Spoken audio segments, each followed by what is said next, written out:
Gun Galleria here. Today we've got something a little different. This is a percussion rifle, of course. And as you can tell, it is what they call a back lock, which is this lock style here. So it's different than a lot of your side locks you find on a lot of percussion rifles and pistols, which you typically see is this. Now, this backlock design dates, of course, to the 1800s. And what you find a lot with firearms that have a backlock design is that this is sometimes seen as weakening this section of the stock, because you have to carve out in this section in order to seat this in versus the other ones where it's along here. I have been told that when you get to a double barrel that's backlocks on both sides, it's even more pronounced. Now, because of that, you typically see a lot of these with repairs in this section. And in this case, surprisingly, there's never been any form of repairs. So you have a Hawkins style trigger guard, brass trigger guard. And the butt plate is rather nicely made, inlaid into the wood. And of course, there's these German silver motifs on each side. These aren't inlaid, but rather adhered to on the outside of the stock. But the squirrel feels more like it is potentially inlaid. I had a gentleman, when I was asking about this, he actually posted a picture of his shotgun that has the exact same squirrel. So this isn't like some freehand design that, a gunsmith or somebody made. No, there was multiples of this. Now, his was a 19th century and 1800s English shotgun that had that. So, not quite sure much about the history of that. And of course, there's the eagle on the other side. Nice wood checkering at the grip. Now, the one thing to note about this is it is a round barrel all the way back. And a lot of times you'll see octagonal to a certain point and then round afterwards. In this case, no, there is no octagonal to this at all. And the barrel does taper. So, all the way at the back, you're looking at about 0.97 inches, so almost an inch in diameter.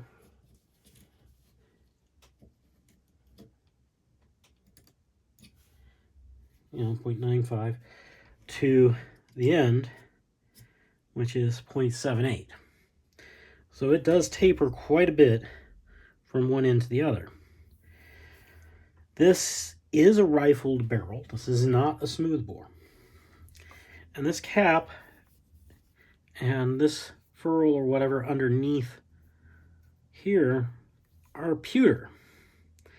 And, I've said, oh, I think they might be lead. Other people keep telling me, oh, no, they're pewter. I'm on the fence about that because how soft they are, one, and how easily scratched.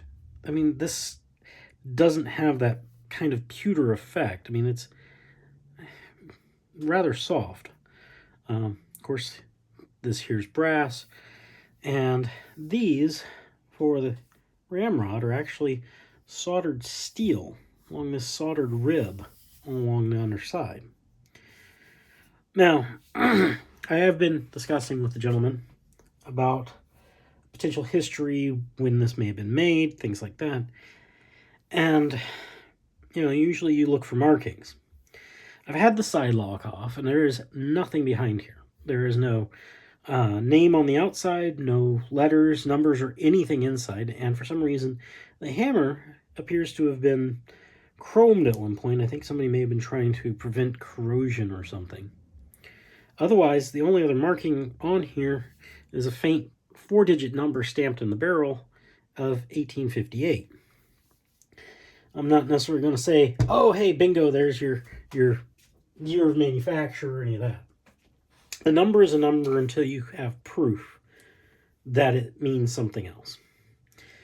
Now, the gentleman asked for me to see about removing the barrel from the stock and check for proof marks. So I'm going to go ahead and do that. One of the things to note is the wedge that is used to keep this barrel in the stock is just a flat piece. Unlike others, like this, which have this oval piece on the outside and it protrudes through with the wedge inside. Now, that is almost what I'd expect this to be. And very well possible it was at one time, but that oval section was sheared off or something. Now, regardless of that, I'm going to try pushing it through and removing it. So, when I look at this, I mean, there's nothing to really tell you that, yes, this was once something that had the section at the end, that oval piece. And it's very much just a slightly wedge-shaped piece of steel.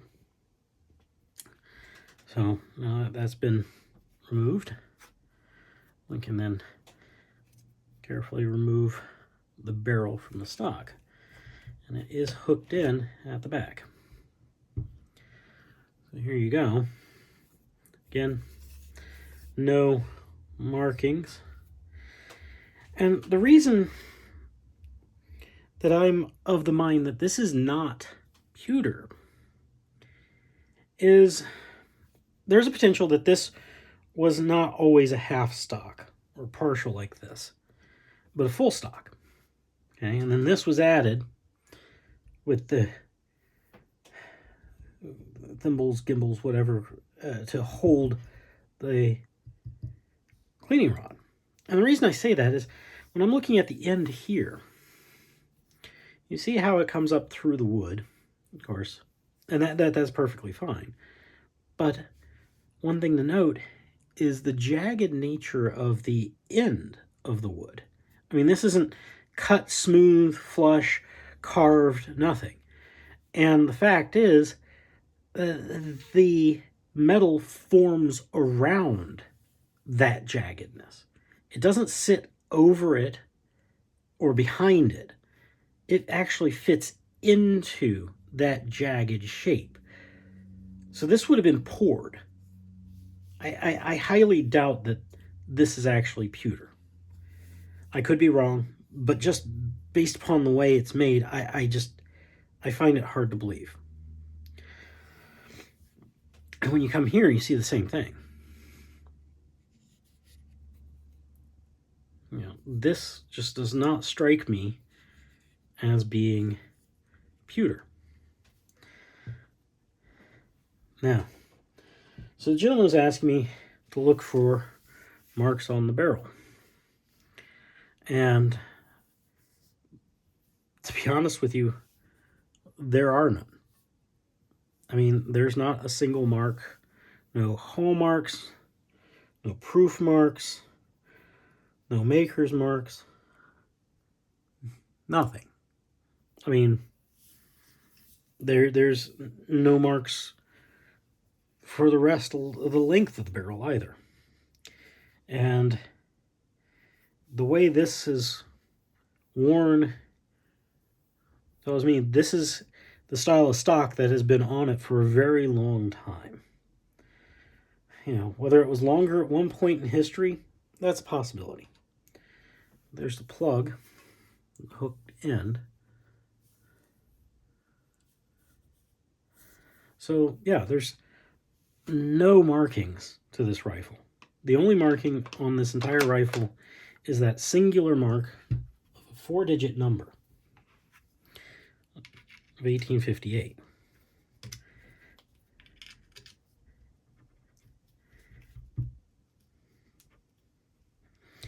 That's tricky to get in.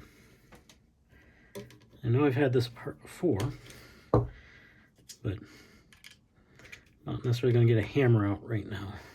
It only seems to go in one way quite well. Holds in there quite nicely. There's also no markings on this rear sight either. Yeah, I mean, it is unmarked. I've had the butt plate off. There's no markings underneath the butt plate. There are no markings underneath the trigger guard. It is just the one single marking of a 4-digit number. But there you have it. So, kind of an interesting firearm. I try to have interesting guns because, well, anybody can go out and buy a Glock or any of that. These just scream history and uniqueness about them, because there's not a lot known about the life of this firearm and what it was used for, who owned it, any of that. But you can see the long history, kind of storied history in the wood and the brass. It just makes it a really interesting piece. Anyway, I appreciate you watching. Please like and subscribe, and I will be back with more.